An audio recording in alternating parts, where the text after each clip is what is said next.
அனைவருக்கும் வணக்கம். இவர் வந்து தெய்வ ராஜாங்கம்னு பேரு. அ பேராசிரியரா இருந்து பணிபுரிஞ்சிருக்காரு. இப்ப இயற்கை மருத்துவத்தில திரும்புறாரு. பேராசிரியரா இருந்திருக்காரு. கல்லூரில ஆசிரியரா இருந்திருக்காரு. கல்லூரில முதல்வரா இருந்திருக்காரு. மதுரை சுற்றி பகுதியில 2, 3 கல்லூரில வேலை செஞ்சிருக்காரு.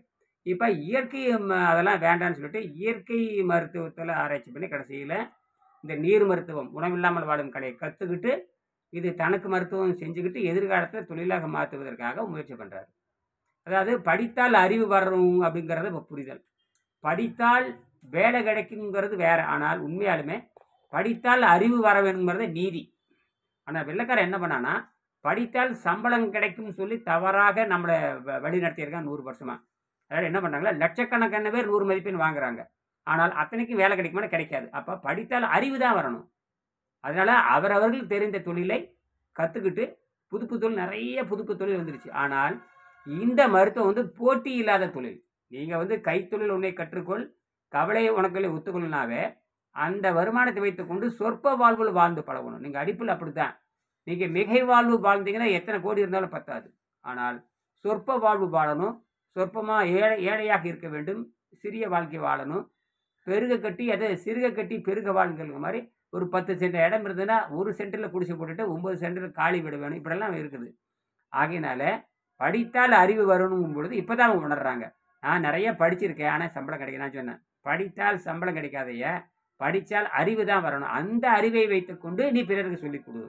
நீ படிச்ச வெள்ளைக்காரன் மாரி வேலை கட்டுறது எப்படி? எந்த வெள்ளைக்காரன் நீ படிச்ச கல்வி ஒத்துக்க போறது இப்ப நீ எம்டெக் படிச்சா என்ன? பிடெக் படிச்சாங்கன்னா, எம்சிஏ படிச்சு பிசிஏ அங்க போனேன்னா ஓரமா வச்சுட்டு வேலை செய்யடாம்பான். அந்த மாரி தான் இருக்கு. அதனால வந்து படித்தால் அறிவு வருங்கிறது தான் சரியே தவிர, இப்ப நான் என்ன சொல்றேன்னா, இதை நீங்க உடம்ப புரிஞ்சுக்குங்க. புரிஞ்சு வாத, பித்தம், கபத்தை சமப்படுத்துனீங்கன்னா, நீங்க ஆயிரக்கணக்கில நீங்க பொருள் ஈட்டலாம். அறவழியில பொருள் ஈட்டலாம். ஈதல் அறம், தீவனை விட்டு ஈட்டல் பொருள். நீங்க ஏதாவது சொல்லுங்க. இப்ப என்ன எத்தன நாளா பண்ணிட்டு இருக்கிறீங்க? ஐயா வணக்கம் ஐயா எல்லாருக்கும்.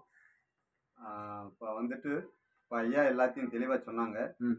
நீர் மருத்துவம் அப்படின்றது வந்துட்டு நான் வந்துட்டு யூடியூப் மூலமாக பார்த்து தெரிஞ்சு கொண்டு ஐயாவை நேரடியாக தொடர்பு கொண்டு நான் அந்த பயிற்சியை வந்துட்டு எடுத்து செஞ்சுக்கிட்டு இருக்கேன்.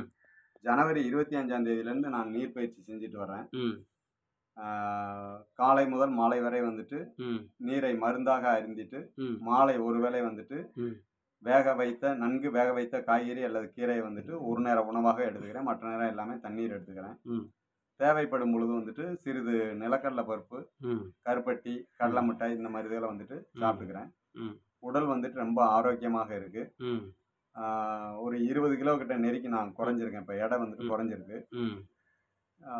சுறுசுறுப்பாக வேலை பார்க்க முடியுது. நன்றாக இருக்கு.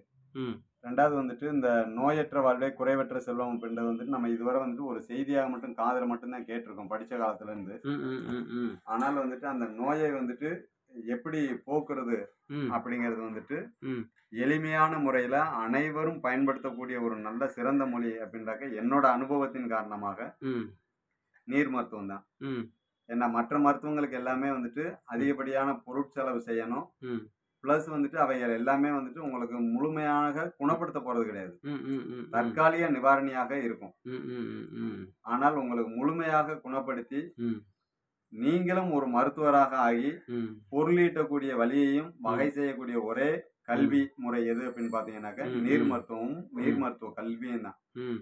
அதை முறையாக இந்த வெங்கடேசன் ஐயாவோட புக்கை வந்துட்டு வாங்கி படிச்சு எல்லாரும் இனியன் ஐயாவோட வழிகாட்டுதல்களை நம்ம பெறும் பொழுது நாமளும் சிறந்த மருத்துவராகவும் நோயற்ற வாழ்வை பெற்று அண்டவெளியோடு கலக்கக்கூடிய சித்தர்கள் ஞானிகள் பெற்ற அந்த யோகத்தை பெற்று நாமும் நமது வாழ்வில் முன்னேற்ற பாதையை அடைவதற்கு வந்துட்டு இந்த புத்தகமும் ஐயாவும் வந்துட்டு நம்மளுக்கு வழிகாட்டியாக இருப்பாங்க அப்படின்றத தெரிவித்துக் கொள்கிறேன். அனைவரும் பயன்பெற வாழ்த்துக்கள். நல்ல தொழிலாக மாறப்போகுது. எதிர்காலத்தில் நல்ல தொழிலாக அமையும். அதான் தொழிலாக மாறணும். ஏன்னா இது போட்டியில்லா தொழில். இப்போ சாட் ஜிபிங்கிறாங்க, ஏஐங்கிறாங்க, ஆர்டிபிஷியல் இன்டெலிஜென்ஸ் வருது, சாட் இதெல்லாம் வருது இல்லையா? இது கூட மனிதனோட வாழ்க்கை வேலை வாய்ப்பு பறிக்குமா பறிக்காத நமக்கு தெரியாது. ஆனால் இது போட்டி இல்லாத தொழில். இந்த தொழிலை கத்துக்கிட்டீங்கன்னா நீங்க அறவழியில் பொருள் ஈட்டலாம், அறவழியில் செலவு செய்யலாம். சரியா? முயற்சி பண்ணுங்க. நன்றி.